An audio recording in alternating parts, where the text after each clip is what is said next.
Ai, amor, com essa fiação toda velha, a lâmpada do que mais nem acender. Por que tu não troca logo essa lâmpada? Mulher, e por acaso tem um cara de eletricista? Ai, o cano quebrou de novo, amor. Por que tu não troca o cano dessa pia? Mulher, olha aqui pra mim. Eu tenho cara de encanador. Ai, que saco. Já quebrou essa porta de novo. Tu tem que ajeitar ela, amor. Mulher, eu tenho cara de carpinteiro por acaso.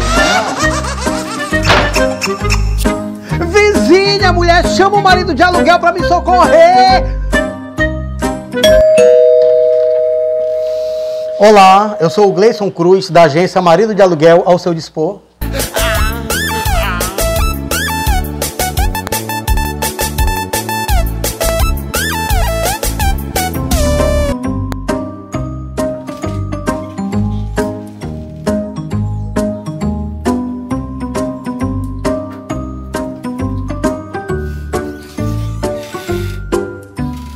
Mulher!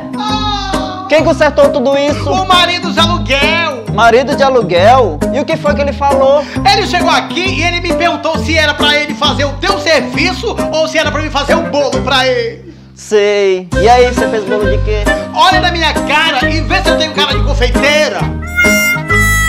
Paciência tem limite. Agência Marido de Aluguel. Construção em pequenos reparos em geral. Ligue agora mesmo e faça o seu orçamento totalmente gratuito. Aguardamos por você.